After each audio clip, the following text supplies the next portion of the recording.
The emergency alarm screamed through the council chambers like wounded animals. Ambassador Quellen's scaled hands trembled as he watched the holographic displays flicker with impossible data. His 3 eyes blinked in sequence, unable to process what they were seeing. "Confirm the readings again," demanded High Chancellor Vex, her crystalline body refracting light in agitated patterns around the circular chamber. Representatives from 47 species erupted into chaos. Some shouted, others retreated into their shells, and a few simply stood frozen in disbelief. The technician, a small gray-skinned Morin, checked his instruments for the 5th time. His voice quivered as he spoke. "The readings are correct, High Chancellor. A human vessel has landed on Xanthera Prime.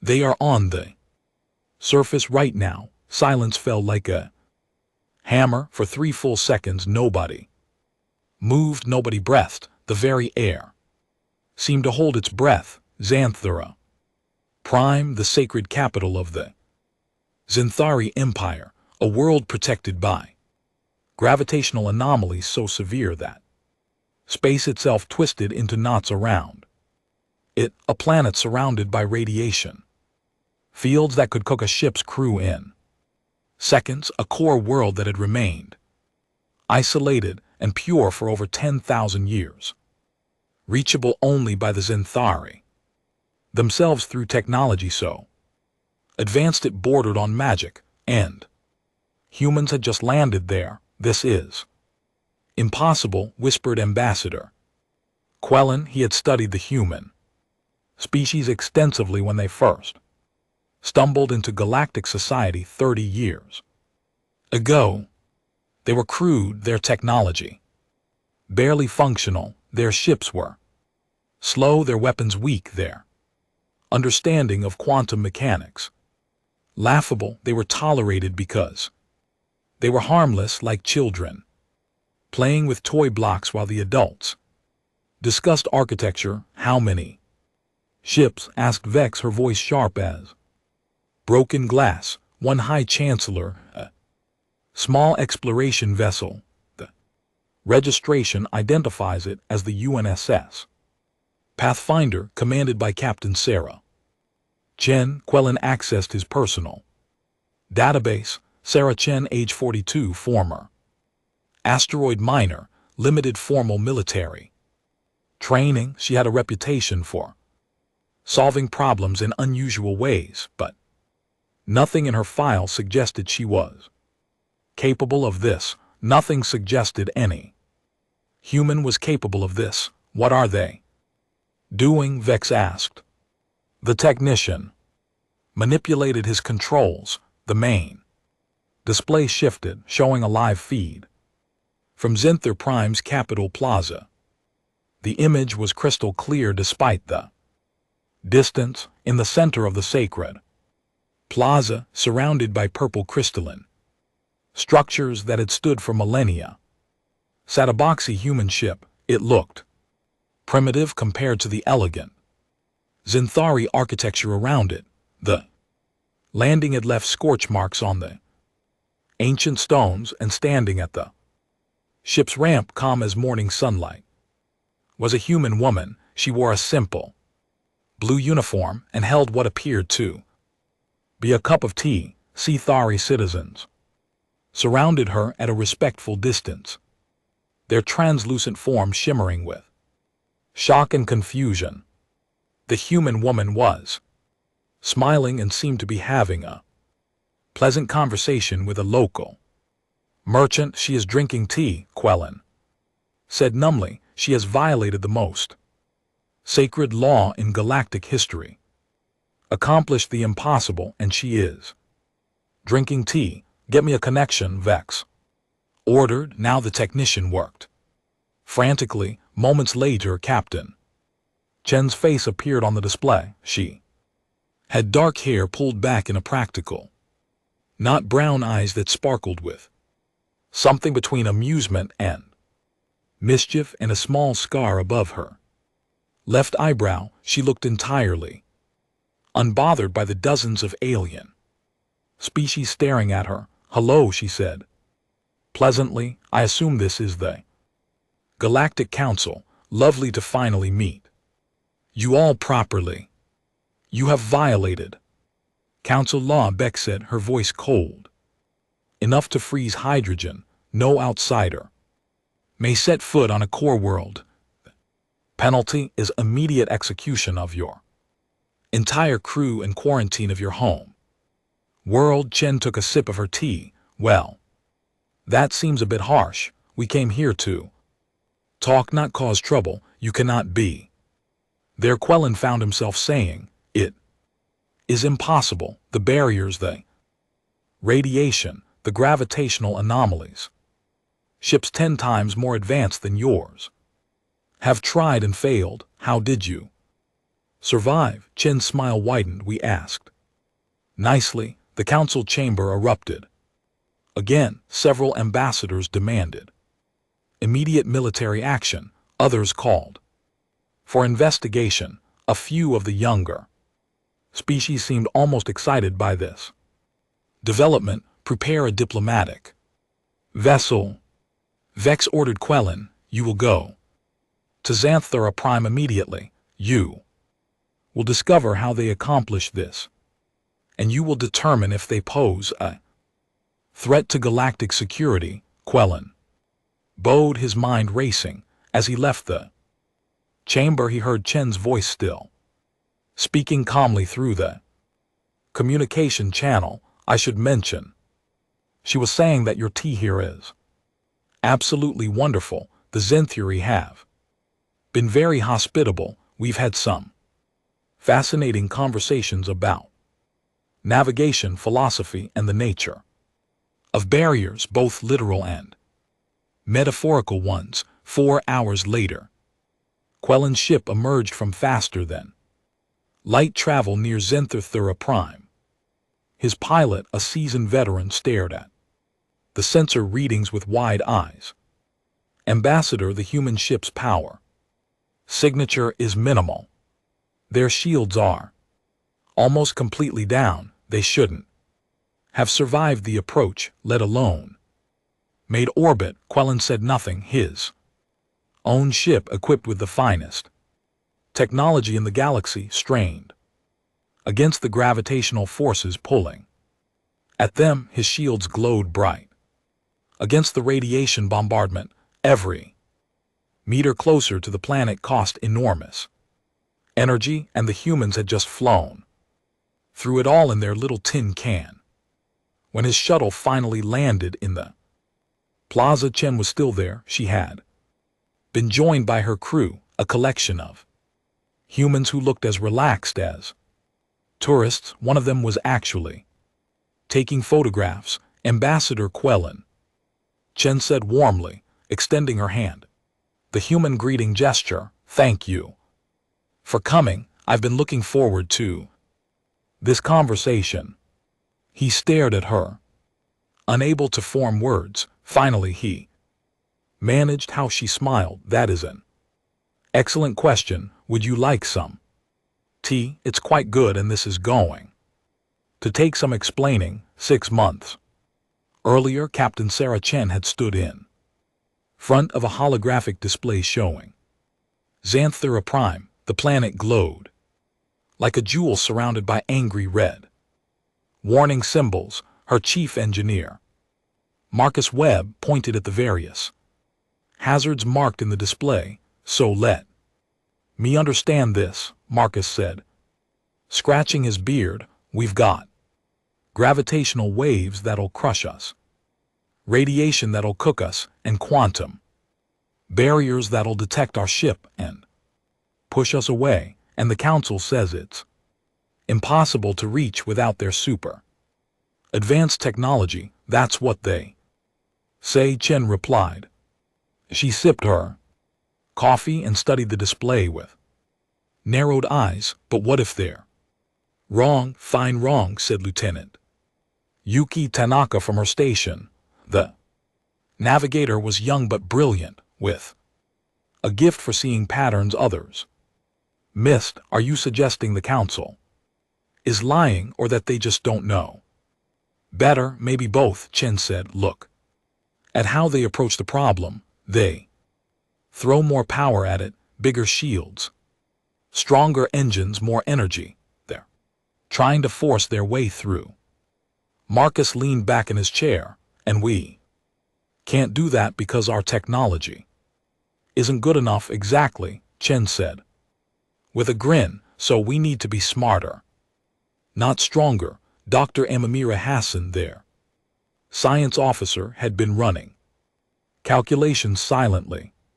She looked up from her console with excitement in her eyes. Captain, I've been analyzing the barrier data. The quantum barriers work by detecting high-energy signatures and creating opposing forces. They're designed to sense and repel powerful ships. So what happens if we're not powerful? Chen asked. Amamira's fingers flew across her console. The barriers might not even notice us. It's like having a security system that only detects running. If you walk slowly and carefully, you might pass right through. That's insane, Marcus said, but he was smiling. The radiation alone would kill us. Not if we time it right, Yuki said, her eyes lighting up as she understood. The radiation pulses. It's not constant. There are gaps, sometimes lasting several minutes. If we drift through during the quiet periods with minimal power, our basic shielding might be enough. Chen felt the familiar thrill of a plan coming together. This was what she loved about her crew. They didn't accept impossible. They asked why and how and what if. What about the gravitational anomalies? Marcus asked. We use them, Chen said simply. We don't fight them. We ride them like currents in an ocean. Let them pull us where we want to go. Over the next 3 months, they planned every detail. They studied the radiation patterns, mapping them with patient precision. They analyzed the gravitational flows, finding channels and paths that others had dismissed as too dangerous. They tested their shields at lower power settings and found they held up better than expected when not stressed by maximum output. The night before they departed, Chen found Marcus in the engine room. He was making final adjustments to their power systems. Having second thoughts, she asked. He laughed. Captain, I've been having second thoughts since you suggested this crazy plan, but I'm also excited. We're about to do something nobody else has done. Why do you think that is? Chen asked. Why hasn't anyone else tried this approach? Marcus wiped his hands on a rag. Because they're too smart. They have all this amazing technology, so they assume technology is the answer to everything. They forgot that sometimes the best solution is the simple one. The journey to Zenther Prime took 18 days. For the first week, they traveled normally through safe space. When they reached the outer boundary of the hazard zone, Chen gave the order. Power down to minimum, navigation only. All non-essential systems offline. The ship went dark except for a few critical displays. The sudden silence was eerie. Yuki guided them forward using only maneuvering thrusters, tiny bursts of power that barely registered on their instruments. The gravitational anomalies began pulling at them. Instead of fighting, Yuki surfed them, letting the ship accelerate and drift through the twisting space. When they entered a radiation zone, they went completely dark, waiting in silence until the pulse passed. Then they moved again, meter by careful meter. On the 10th day, they reached the quantum barriers, the invisible wall that had destroyed countless ships. Chen held her breath as they drifted closer. Their power output was so low they were barely above background radiation. Nothing happened. They passed through like ghosts, undetected and unopposed. Holy Mother of Stars, Marcus whispered. It worked. The final approach to Xanther Prime was almost peaceful. With the major hazards behind them, they restored partial power and descended through the atmosphere. The Xanthari sensors apparently didn't detect them until they were already landing. Now, Ambassador Quellen sat across from Chen in a small cafe near the plaza. His tea sat untouched while she explained their method. His face went through a remarkable series of expressions as she talked. You simply turned everything off, he said finally. His voice sounded strangled, mostly. Yes, we used minimal power and worked with the natural flows instead of against them, but the calculations, the timing, the precision required was considerable, Chen admitted. We spent 3 months planning, but we didn't need advanced technology. We just needed to pay attention and think differently. Quellen was quiet for a long time. When he spoke, his voice was different, thoughtful rather than shocked. Captain Chen, do you understand what you have done? We visited a planet that was supposed to be unreachable. No, Quellen said softly. You have proven that the impossible can be accomplished with cleverness instead of power. You have shown that barriers exist only because we believe in them. Do you know how many species will want to learn your methods? Chen smiled. Well, Ambassador, about that I should probably tell you something. Esthera Prime wasn't the first core world we visited. It was the fourth. The teacup slipped from Quellen's hands and shattered on the floor. The emergency council session began within hours of Quellen's report. The circular chamber was packed with representatives from every major species in the galaxy. The air crackled with tension and barely contained anger. High Chancellor Vex stood at the center podium, her crystalline form dim with fury.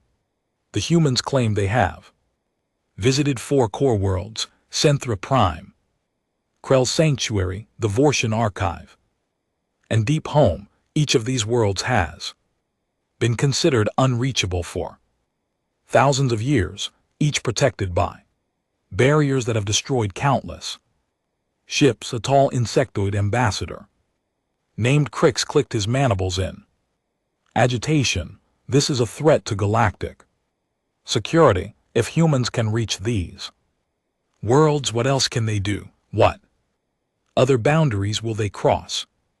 Perhaps we should ask why these worlds needed to be unreachable in the first place, said Ambassador Quellen quietly.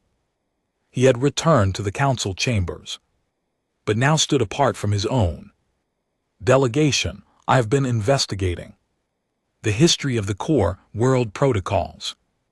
What I found was disturbing. Vex turned her cold gaze on him. You overstep your authority, Ambassador. Perhaps, Quellen replied, but someone needs to speak. Uncomfortable truths. The core worlds were not naturally unreachable. The barriers were enhanced, deliberately made more dangerous. This happened over 2,000 years ago, after the Treaty of Harmonious Separation. Murmurs rippled through the chamber. Several ambassadors shifted uncomfortably. That treaty established the current power structure of the council. Quellen continued. The senior species, those with the most advanced technology, agreed to keep certain worlds isolated. These worlds contain resources, ancient technologies, and strategic locations that could shift the balance of power by making them unreachable and claiming only certain species had the Ability to access them, the senior members maintain their control. This is conspiracy theory, Crix hissed. Wild speculation, is it? Quellen activated a holographic display. Ancient documents appeared written in old script. I found these in the archive that humans so easily reached. Records that were supposed to be lost. They detail the artificial enhancement of natural barriers around 23 worlds. They also show which species knew about this arrangement and benefited from it. Chen's voice suddenly cut through the chamber from a communication channel. Hello again, Council. I hope you don't mind me joining remotely. I thought this might be a good time to share what else we found on those worlds. You have no right to address this, Council Vex snapped. Actually, according to the original Council Charter, which we also found in the archive, any species that can independently reach a core world has the right to full Council membership and speaking privileges. You might want to check Article 47, Section 12. It's quite specific. The chamber erupted. Several ambassadors tried to speak at once. Vex raised her arms for silence, but it took several minutes for order to return. Chen continued calmly. We found a lot of interesting things on those worlds, historical records showing how the senior species created artificial scarcity to maintain power, technology that was supposedly lost but was actually hidden, evidence of dozens of younger species who tried to reach these worlds and were actively destroyed by automated defense systems that the Council claimed were natural phenomena. Lies, Crix shouted. Human lies designed to disrupt our society. Then explain this, Chen said. A new hologram appeared showing a massive space station hidden in orbit around Deep Home. This station controls the quantum barriers around 6 different core worlds. It's been operational for over 2,000 years. It requires regular maintenance, which means someone has been visiting it. Someone who supposedly couldn't reach these worlds without permission. The evidence was damning. Security footage showed Council ships visiting the station, maintenance logs listed, supplies and personnel. The conspiracy was laid bare for everyone to see. Ambassador Quellen felt something break inside him. His entire life he had believed in the Council's righteousness. He had trusted that the senior species guided the galaxy with wisdom and fairness. Now he saw it was built on lies and control. What do you want, Vex? Asked Chen finally. Her voice was tired. Defeated. I want change, Chen replied. We humans didn't come to your galaxy to conquer or destroy. We came to explore and learn, but what we found was a system designed to keep most species in their place, to prevent progress, to maintain an artificial hierarchy. And you think you can change thousands of years of structure? Another ambassador asked. I don't think we can. Chen said. I know others will, because we didn't keep this information to ourselves. A cold silence fell over the chamber. What did you do? Vex whispered. We shared it, Chen said.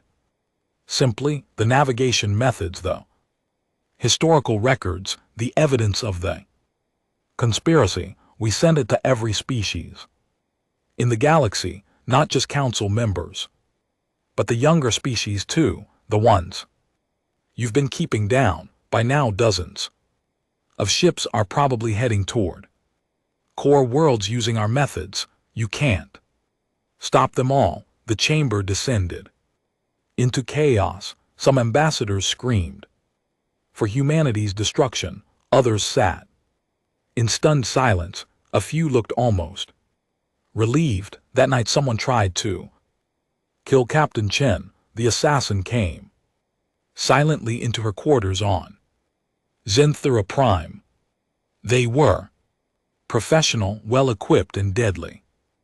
They also had not counted on human paranoia. Marcus had rigged motion sensors, silent alarms, and a very creative trap involving a cargo net and a stun grenade. Chen found the unconscious assassin hanging from her ceiling. The next morning, the assassin was Vorton, a species known for their honor and loyalty to the council. Someone in power was scared enough to break their own laws. Llewellyn arrived to find Chen having breakfast while the assassin still hung overhead. They sent someone to kill you, he said. Unnecessarily they did, Chen agreed, eating her toast. Probably not the last attempt either. You seem unconcerned. Ambassador, I'm terrified, Chen said. Honestly, but I believe this needed to happen. Your galaxy was stagnant. The same species in power for thousands of years. Everyone else kept in their place. That's not a civilization. It's a cage. Llewellyn sat down heavily. Some cages exist for good reasons, maybe, Chen said, but who decides? The people in the cage are the ones holding the keys. She poured him coffee without asking. You know what I learned in my years mining asteroids? That the universe doesn't care about your careful plans. It's chaotic and dangerous and beautiful. You can try to control everything, but eventually something will break through. Might as well be ready for change instead of clinging to control. The council will never accept restructuring peacefully, Llewellyn said. I know, Chen replied. That's why I made sure it wasn't their choice anymore. The emergency council vote was scheduled for 3 days after Chen's revelation. During those 3 days, the galaxy transformed. Ships from younger species began arriving at core worlds. Murren, long dismissed as primitive, landed on Krell's sanctuary using human navigation methods. The Delvians barely space capable according to council records, somehow reached the Vortian archive. Reports flooded in from a dozen different worlds. The barriers that had stood for millennia were falling, not through military force but through shared knowledge and clever thinking. Chen stood before the full council assembly. Every seat was filled. Some species had sent multiple representatives. The humans had become the most discussed topic in galactic history, and Captain Sarah Chen stood at the center of it all. She wore her simple blue uniform, looking small and insignificant compared to the massive aliens surrounding her. But when she spoke, her voice carried clearly through the chamber. Members of the Galactic Council, I come before you not to apologize but to offer a choice. You built walls to keep yourselves in power. You told everyone those walls were natural, unbreakable, designed by the universe itself, but they weren't. They were artificial, maintained through deception and control. We proved walls don't work on humans. Now the question is, what kind of galaxy do we want? Hi. Chancellor V spoke from her podium. You speak of choice, but you have left us none. You released information that has destabilized thousands of years of peace. Species are now going to worlds they are not ready for. Without proper preparation, they will find technologies they cannot understand and resources they will fight over. You have potentially started wars. No, Chen replied firmly. You started those wars when you decided some species deserved access and others didn't. When you hoarded knowledge and resources. When you built a system designed to prevent Growth and change, I just exposed it. The wars were always coming. Question was whether they would be wars of oppression or wars of liberation. Ambassador Cricks clicked forward. Aggressively, you have no right to decide the fate of our galaxy, humans. Our newcomers, barely space capable. You understand nothing of our history, our traditions, our careful balance. Your careful balance was built on keeping everyone else down, Chen said. She pulled up holographic displays showing resource distribution charts, 15 species. Control 80% of rare materials.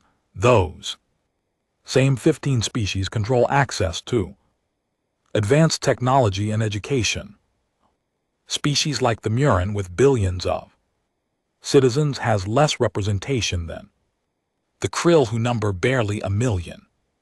The balance you speak of is just another word for control. Marcus stepped forward from where he stood with the rest of Chen's crew. Council members, let me explain something about humans. We come from a world where survival meant adaptation. Our planet tried to kill us in creative ways for millions of years.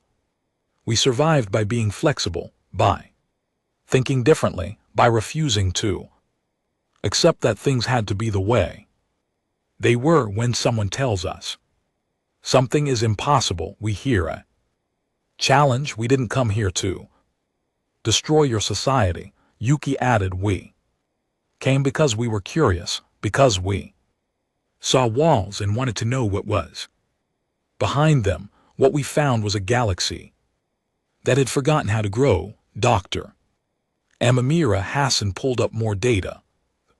Scientific advancement in this galaxy has been nearly stagnant for 3,000 years. The same technologies, the same methods, the same thinking. Do you know why? Because innovation requires risk, and risk requires freedom to fail. You created a system where failure meant permanent lower status, so nobody tried anything new. The council chamber filled with arguing voices. Some supported the humans, mostly representatives from younger species who saw opportunity in the chaos. Others demanded immediate action against Earth, calling for quarantine or worse. Ambassador Quellen finally stood. His voice was quiet but somehow cut through the noise. I have served this council for 40 years.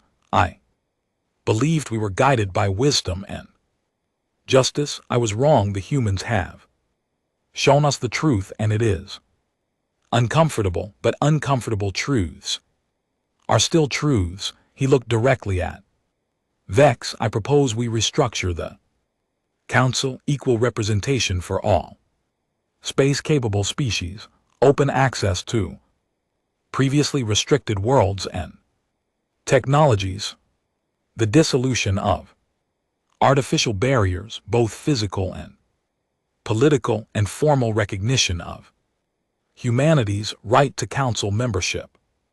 That would mean the end of everything we have built, Vex said. Yes, Quellen agreed. It would mean the end of a system built on lies. Perhaps it is time. Chen stepped forward again. I want to be clear about something. We shared our navigation methods with everyone. We can't take that back, and we wouldn't if we could. The core worlds are accessible now. That's a fact you need to accept.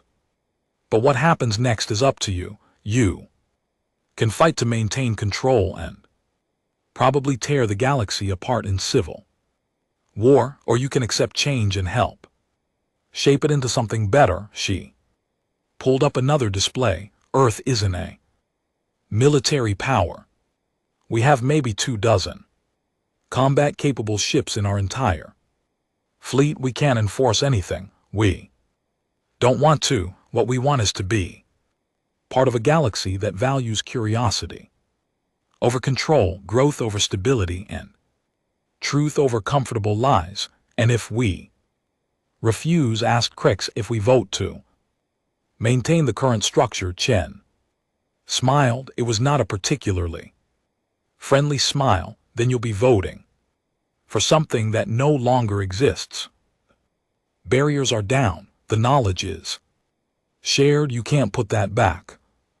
Only question is whether the transition happens with guidance or chaos, but it's happening either way. The vote took 6 hours. Species caucused in private chambers, making deals and forming alliances.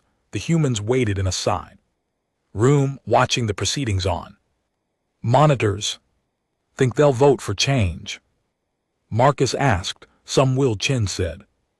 Enough, maybe. The younger species will vote yes almost unanimously. They have nothing to lose. The senior species will mostly vote no. They have everything to lose. It comes down to the middle tier. The species who have some power but not enough. They have to decide if they want a chance at more or if they prefer the security of the known. When the council finally reconvened, the chamber was silent. High Chancellor Vex stood to announce the results. Her crystalline body seemed dimmer, older somehow. The vote is complete by a margin of 3 votes. The council has approved restructuring. The specifics will take months to negotiate, but the direction is set. The galaxy will change. She looked directly at Chen. Captain Chen, on behalf of the Galactic Council, I formally recognize humanity's right to full membership. I also acknowledge that your species has taught us an uncomfortable but necessary lesson. Walls, whether physical or political, eventually fall. The only question is whether we fall with them or adapt. Chen stood and bowed respectfully. Thank you, Chancellor. For what it's worth, I believe this will make the galaxy stronger. Growing pains hurt, but they lead to growth. As the session ended and representatives filed out, Quellen approached Chen. You gambled everything on this vote. What would you have done if it went the other way? Chen grinned. Ambassador, humans are very good at plan B. Let's just say the vote going our way was much better for everyone involved. Quellen decided he didn't want to know what plan B was. Some mysteries he thought were better left unsolved. 3 months after the vote, the galaxy was barely recognizable. The Murren had established a research outpost on Krill Sanctuary and discovered ancient text about energy manipulation that they were sharing freely with other species. Delvians found working matter fabricators in the Vordian archive and were teaching anyone who asked how to use them. Ships crisscrossed space between worlds that had been isolated for thousands of years, carrying goods, knowledge, and ideas. Not everyone was happy about it. Several senior species had withdrawn from active council participation in protest. There had been 3 minor conflicts over resource rights on newly opened worlds. The Krill had attempted a military blockade of one core world before backing down when 17 younger species sent ships in solidarity. Growing pains, as Chen had predicted, but growth nonetheless. Captain Sarah Chen stood on the observation deck of the UNSS Pathfinder, watching Xanthera Prime recede behind them. Ambassador Quellen had come to see her off. The council offered you the position of human ambassador, he said. A seat at the central table, significant influence over galactic policy. Why did you turn it down? Chen smiled at the planet shrinking in the viewport. Because that's not who I am. I'm an explorer, not a politician. Let someone else navigate the council chambers. I prefer navigating space. Where will you go? There's a phenomenon about 400 light years from here. The council called it the crying dark, space that screams in ways that destroy ship sensors, gravitational currents that fold in on themselves. Conventional wisdom says it's impossible to cross. Quellen felt his heart sink. Of course it does. Our preliminary analysis suggests it's a natural wormhole network, but unstable.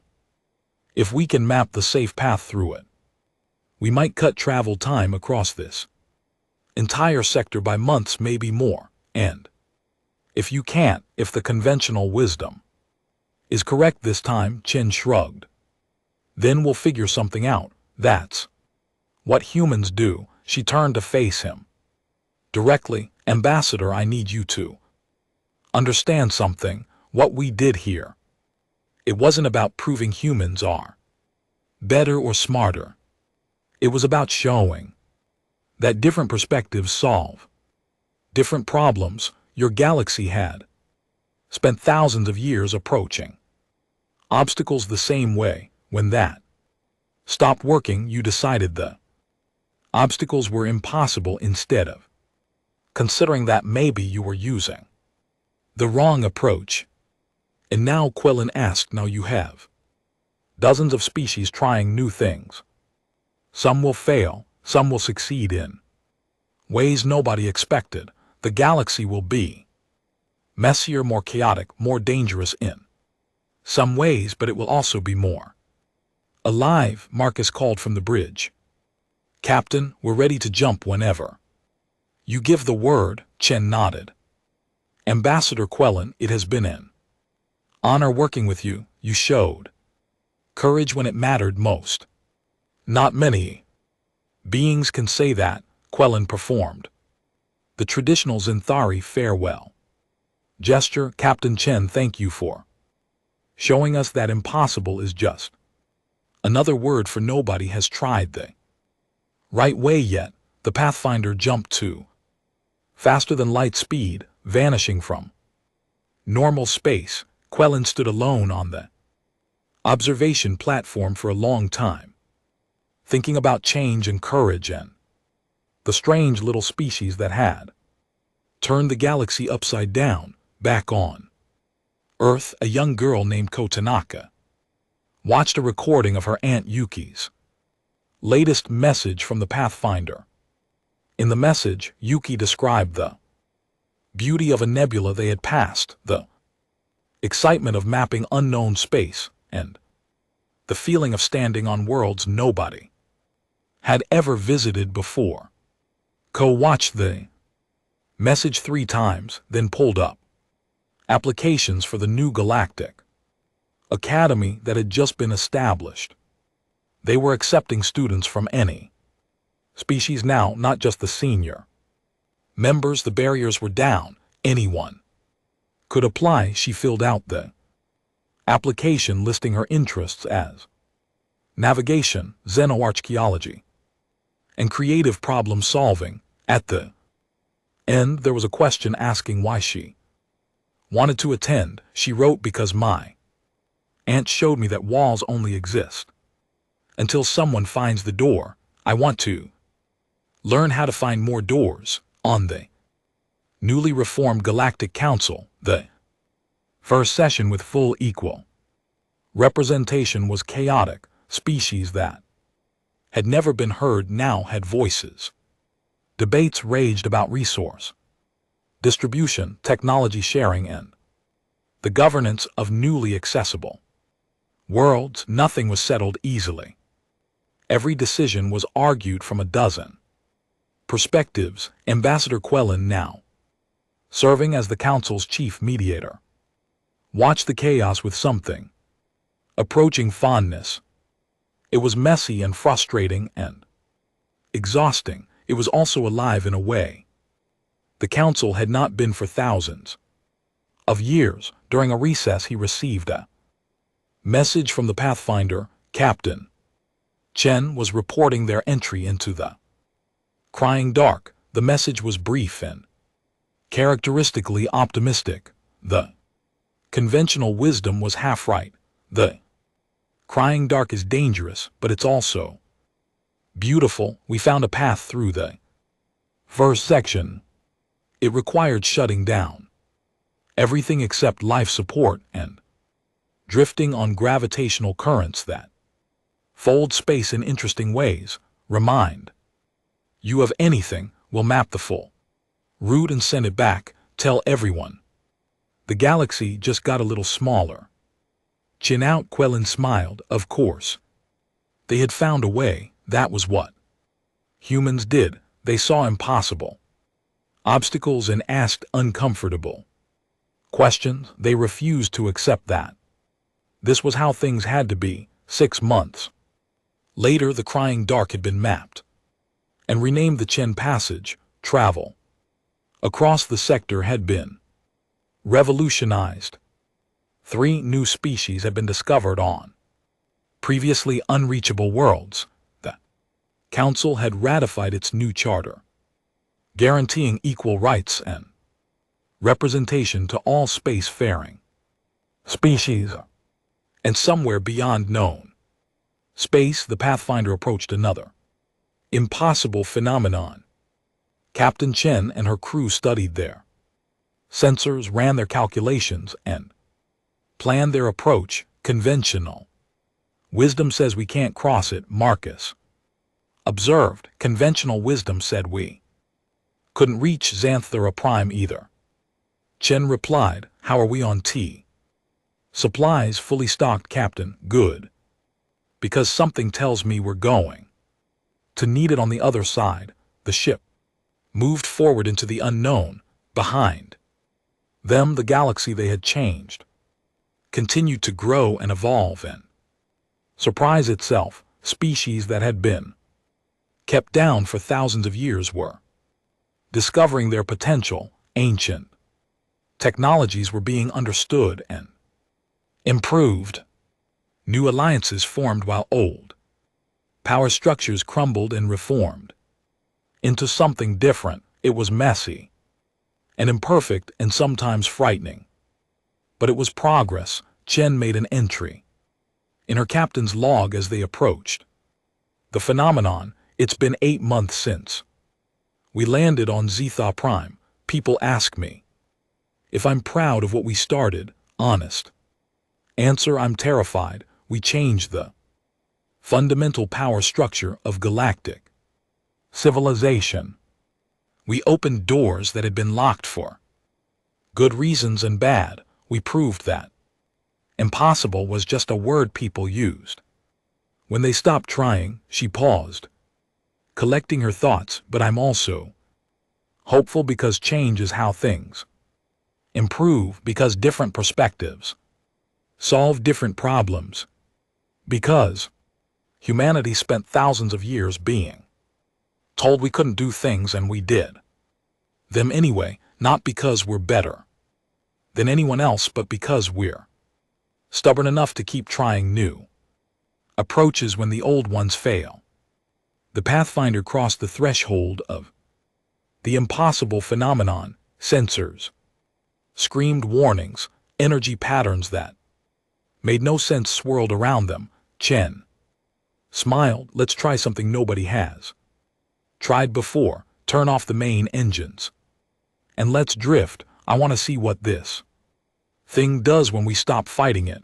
The crew experienced now with their captain's unconventional methods complied without question. The ship went dark except for minimal power, and slowly, carefully, they began to understand the pattern. Captain, Yuki said with wonder in her voice, I think this thing is a natural transit network. It connects to points all over the galaxy. If we map it properly, we could reach anywhere in days instead of months. Then we better start mapping, Chen replied. The galaxy is going to want to see this. Behind them, across thousands of light years, Ambassador Quellen stood in the council chambers and thought about the future. It was uncertain and complicated and full of challenges, but for the first time in his long life, He felt genuine excitement about what came. Next, the humans had taught the galaxy an important lesson: walls fall, barriers break, impossible is temporary. And sometimes the best way forward is to stop fighting the obstacle and start dancing with it. The vote had changed everything, but the real change had started much earlier, with one ship and one crew who looked at impossible and asked why not. That Quillen thought was the real gift humanity had given them. Not navigation methods or historical revelations, but permission to question, to try, to fail and try again. The galaxy was finally learning to grow, and somewhere in the dark between stars, Captain Sarah Chen sipped her tea and smiled at the universe, already planning their next impossible journey.